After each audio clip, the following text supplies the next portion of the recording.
और कितनी महत्वता कलश की महाराज।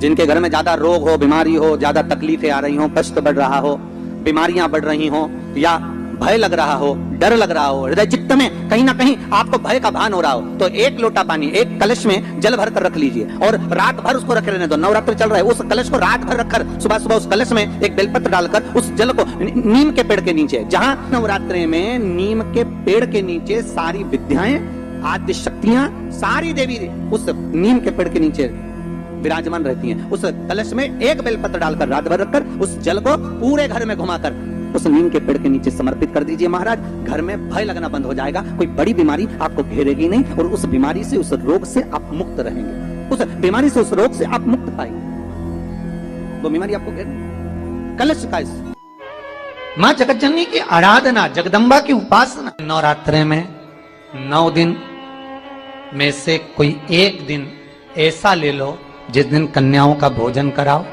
साथ में उनको लाल चुनरी ओढ़ाओ या कोई लाल वस्त्र, लाल पूजन की सामग्री उनको दो, सुख मिलेगा, आनंद।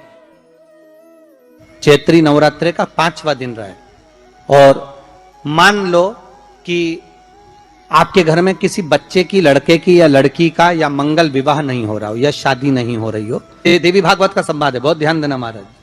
चाहे वो पौष का हो, अश्विन का हो, चैत्र का हो, आषाढ़ का हो, किसी भी नवरात्रि में आप कर सकते हैं। एक पान के पत्ते पर, एक ही पत्ते पर जो 2 स्वस्तिक बनेंगे, एक हल्दी का बनेगा, एक सिंदूर का बनेगा। बस अंतर इतना है, जो हल्दी का स्वस्तिक है उस पर कंकु के चावल अर्थात रौली के चावल, रोली कुंकू के चावल रखना है, और जो सिंदूर का है उस पे हल्दी के चावल रखना। इतना रखकर जिस लड़का लड़की का विवाह नहीं होता उसकी हथेली पर रखकर उसका नाम और गोत्र बोलकर महाराज उसको ले जाकर नीम के पेड़ के नीचे उसको रख दिया जाता है। मात्र 3.5 या 4 महीने ऐसे रहते हैं जिसके अंदर उस लड़का लड़की का विवाह पक्का। शिव महापुराण कर रही है, शंकर की कथा कर रही है। एक छोटा सा उपाय अवश्य करिएगा।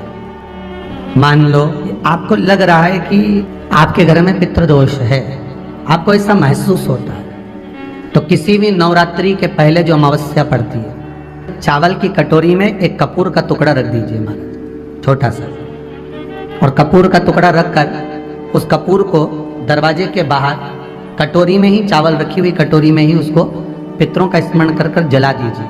और जलाने के बाद उस चावल को कहीं भी किसी भी वृक्ष की छांव में पक्षियों के लिए डाल दीजिए। शिव महापुराण की कथा कहती है, अगर मान लो पितृ आपको कष्ट दे रहे हैं, पितृ आपको तकलीफ दे रहे हैं, कोई काम नहीं होने दे रहे हैं, या कहीं आपको ऐसा लगता है कि पितरों का दोष है, तो वो पितृ दोष देवी, अब ये जो आप करेंगे ये कब कर रहे हैं? अमावस्या के दिन आप उसको रख रहे हैं। अमावस्या के दिन उसको रखकर रात भर आपने रखा कपूर के साथ में, सुबह एकम पड़ गई, नवरात्रि लग गई, उसी दिन उसको जलाकर आपने पटक दिया। अर्थात उससे देवी और पितृ इन दोनों का आशीर्वाद जो प्राप्त होता है, तो घर में से पितृदोष समाप्त होकर लक्ष्मी की वृद्धि